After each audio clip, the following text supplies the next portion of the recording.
Are you one of those people whose brain processes about six terrible outcomes for your ride before you even get on the horse? Maybe even before you get to the barn? Some of my students tell me some pretty interesting stories about what goes through their head in those moments. And I often think to myself, I don't understand. How do they think like that? Well, last night I got a little taste. I was walking out of one of my horse's stalls and a wasp flew straight into the corner of my eye.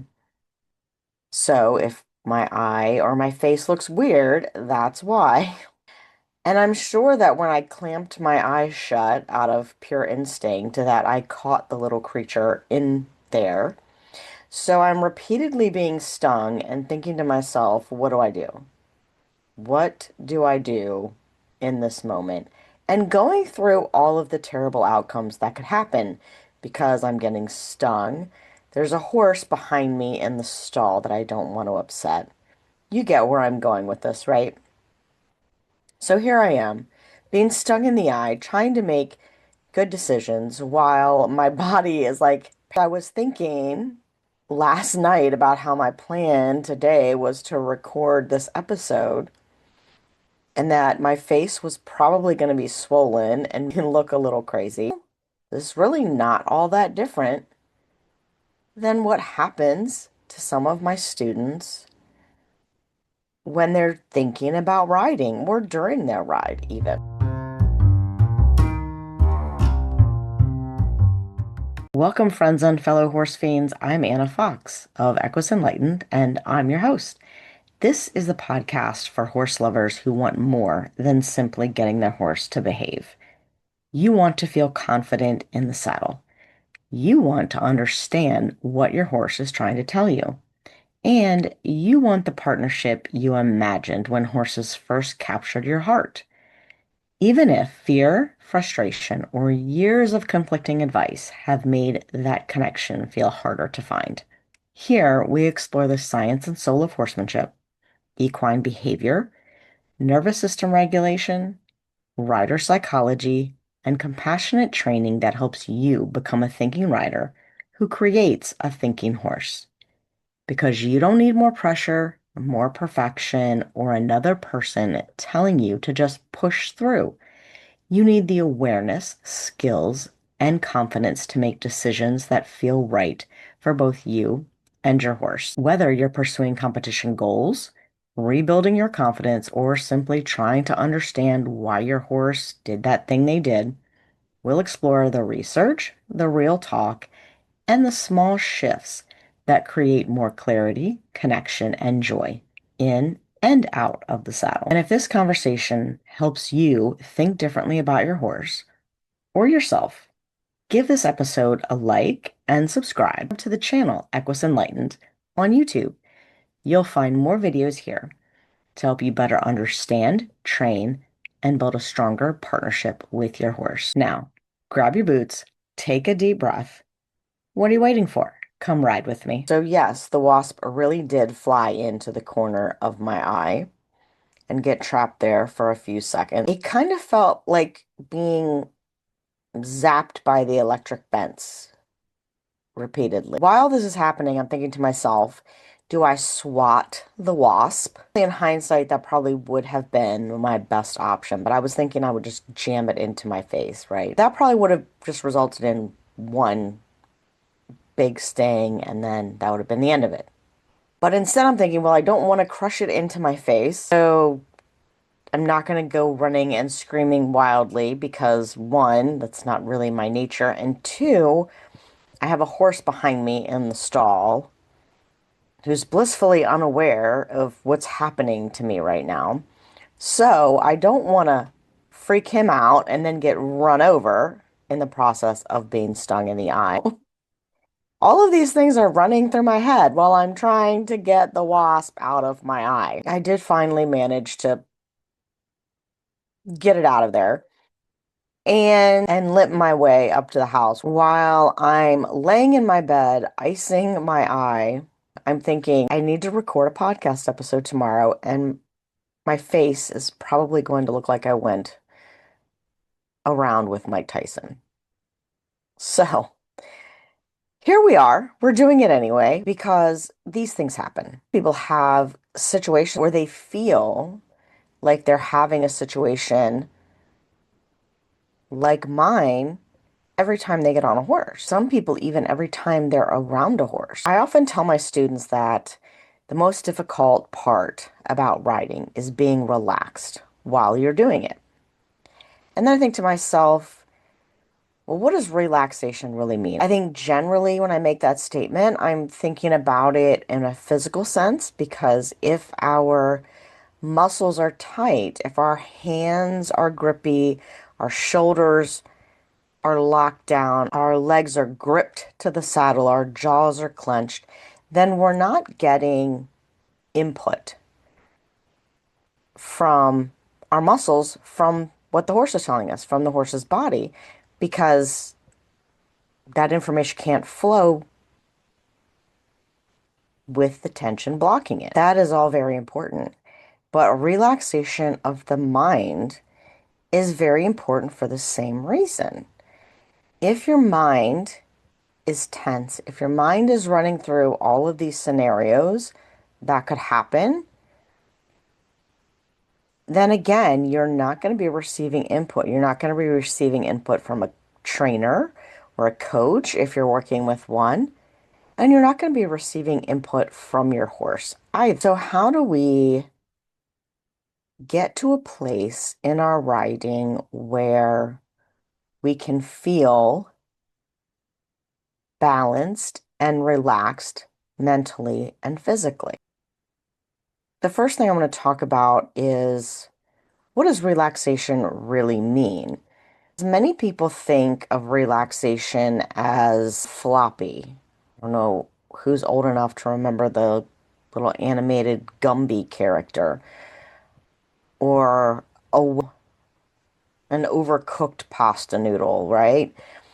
That's just floppy. I guess it is relaxed, but it's not relaxed in the way that we want to be relaxed. We want to be relaxed but active. Now, if you're familiar with yoga, think about a mountain pose or a meditation type pose where there's some tensegrity in your body, but you're able to breathe and you're able to use your appendages. That's exactly what you want when you're sitting on the back of the horse. You want your mind to be clear and open to accept the feelings from your muscles, the feelings from your horse, maybe even the feelings from the mind of your horse. If you go back and listen to the episodes with animal communicators, Angie Marin and Jenny Horton, they say that horses or that animals in general send us images. If you are tense in your mind, you're not going to receive any of that input. And I think we spend a lot more time talking about relaxed muscles than we spend talking about the relaxed mind. But your brain can become as rigid as your shoulders. It can be closed as tightly as that clenched jaw. With fear, with anxiety, with overthinking, with anticipation, second guessing. Those things are all just different versions of mental tension that are getting in the way of your relaxation. Learning to relax your mind is really a two-part process.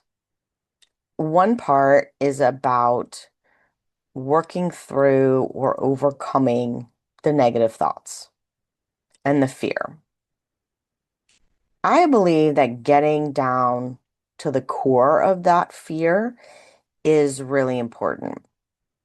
If your fear is of falling off, is that because your balance is not good enough?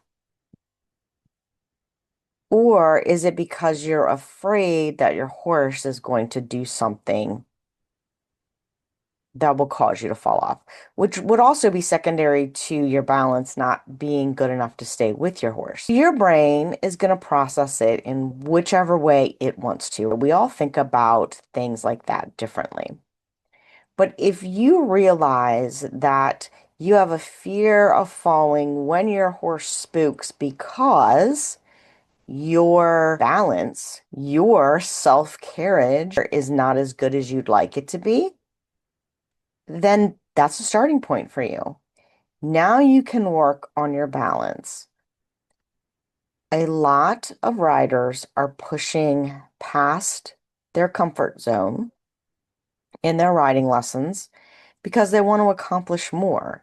They want to keep up with everybody else at the barn. They want to go to horse shows. They want to do X, Y, and Z. So they rush past the basic foundation of balance and feel in the saddle, and then they get into this fear trap because they don't balance well, so they tense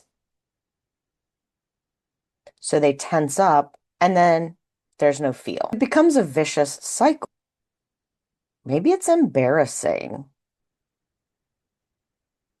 to go back and work on simple balance exercises, but once you have really good balance in the saddle, once you can use your center, use your core, keep your appendages relaxed, keep your mind relaxed, your riding will progress so much faster than just by trying to clamp on with your hands and your legs. Those mental tension may be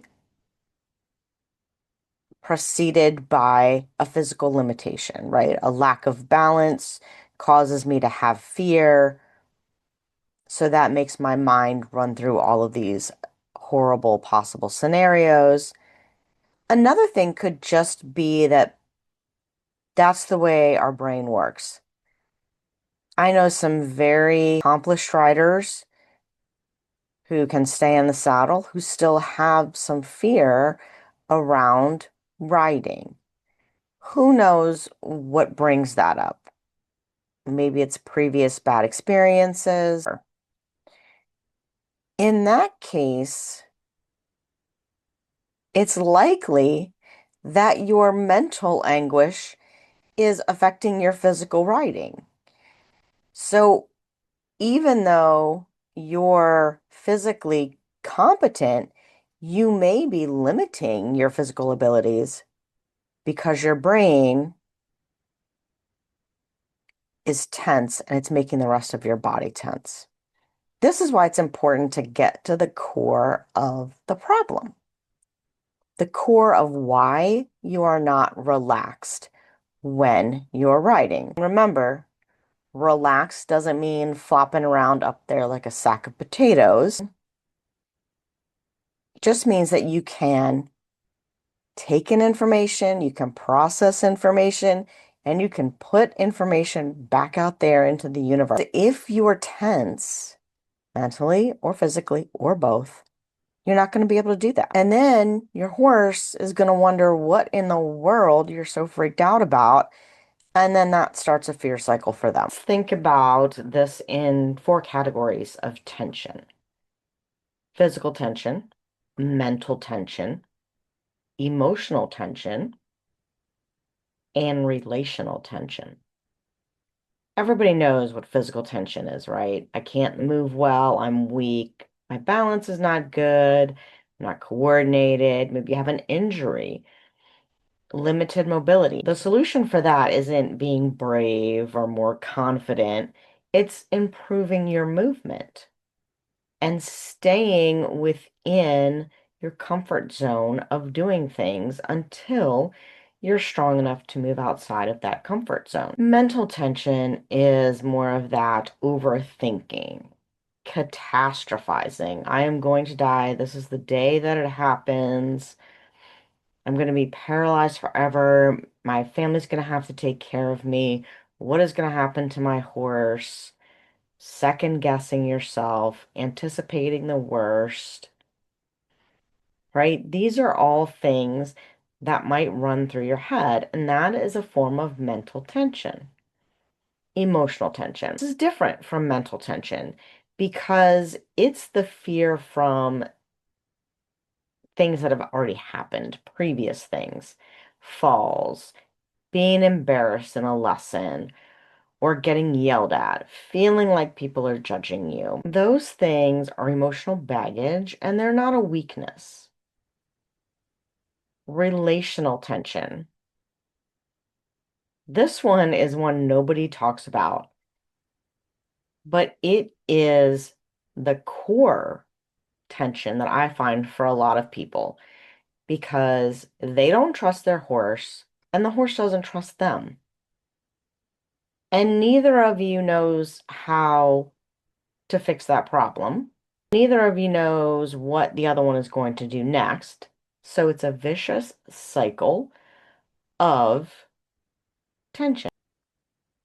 Which one of those are you trying to solve? That's a really important question.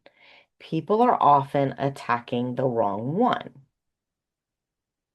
For example, lots of people say, my horse won't canter, or I can't canter because my horse will. So right away, they're assuming that it's a horse problem when it may be that they aren't balanced enough to canter because they can't canter, so they haven't learned how to canter, or they've only learned how to canter on one other horse, and this horse is totally different. So they have a balance issue. Maybe they had a bad experience at the canter, so now they have an anticipation issue. Maybe the canter causes them physical pain, or it's too physically exerting, and so they get tired. Knowing where your anxiety, where your tension is coming from is hugely important so that you can fix it. Not just bucking up, getting over it, riding through it. That's not helping. It's often making things worse. If something in today's conversation is making you think, okay, but how do I actually apply this with my horse? You're exactly why I created Reconnect, Rebuild, and Ride with Heart. It's the course for the horse lover who loves their horse deeply, but sometimes feels like they're missing part of the conversation. Maybe you're overthinking your decisions, getting inconsistent results, or realizing that the traditional advice you've been given no longer feels right for you or your horse. Inside the course, I teach 7 essential elements of partnership that often get skipped in ordinary riding lessons, from awareness and communication to autonomy, play, boundaries, and confident leadership. This isn't about throwing away everything you already know. We're going all the way back to the beginning.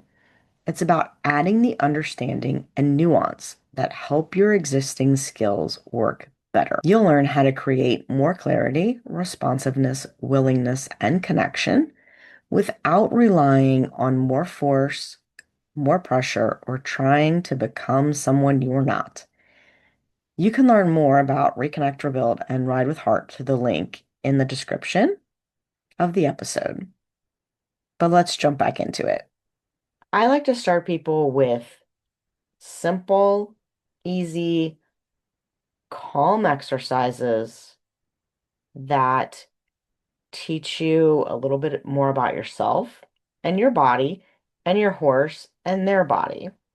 You can go back and look at a couple of my previous episodes that go into this, and they show you how I do things without having a buddy. They're going to be episodes 29 and 34. You can also find the videos for them on YouTube so that you can see what I'm doing and how I'm doing it. The first one is a super simple standing exercise. Standing in the saddle exercise. Not a 2-point, not jump position. It's just at the halt, have someone hold your horse,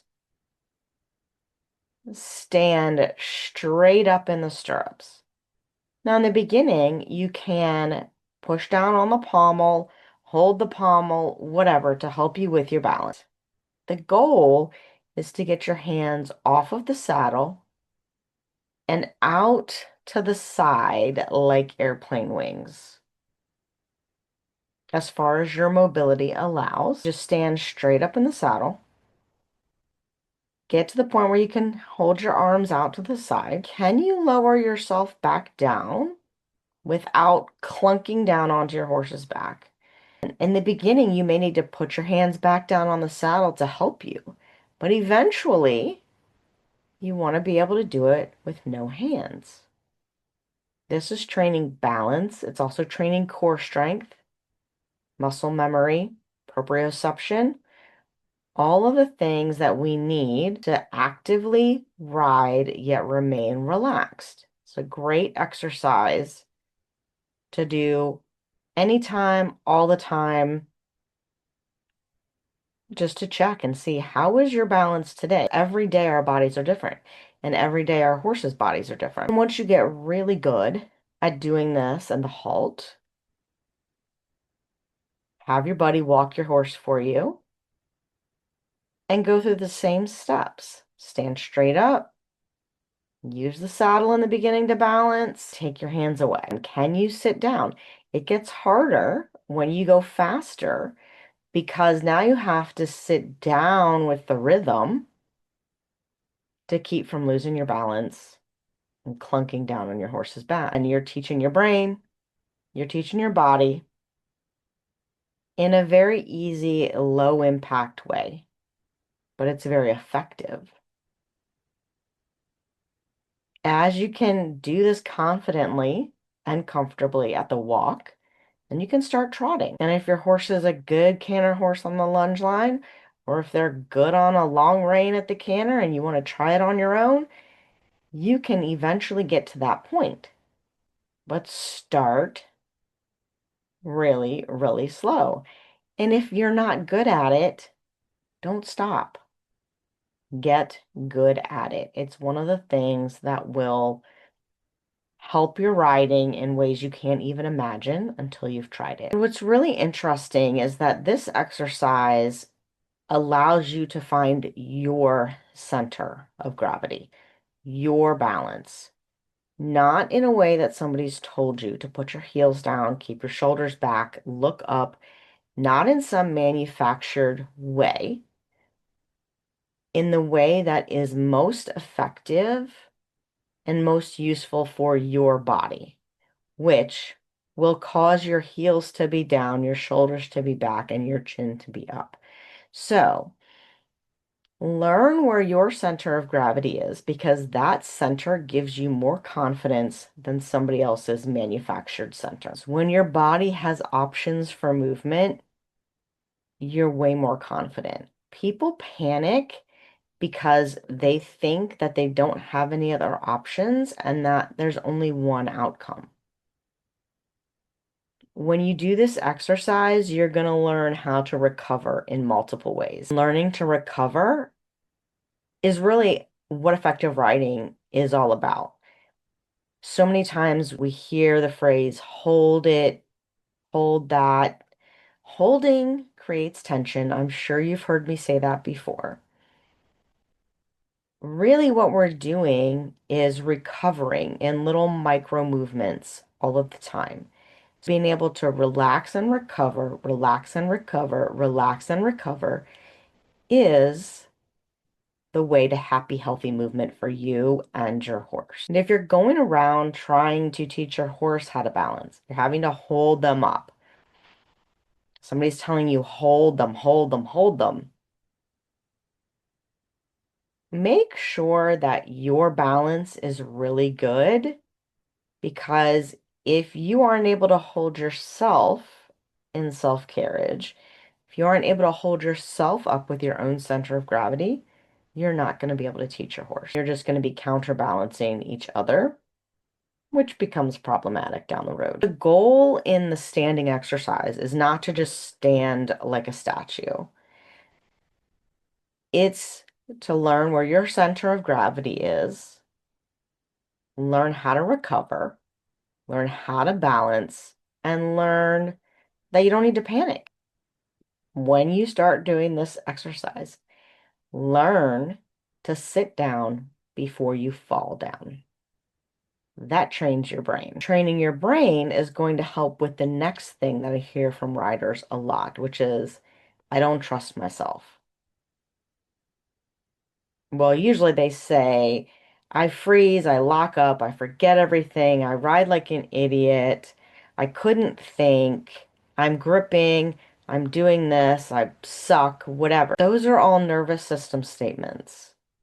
And they're not really true. It's just that you haven't trained your brain that there are other options. By doing the standing and sitting and standing and sitting exercise, you're going to give yourself those options. A great mental exercise that I like to teach people is when you feel like something unnerving happens, your horse spooks, your horse stumbles, you lose it, and like everything falls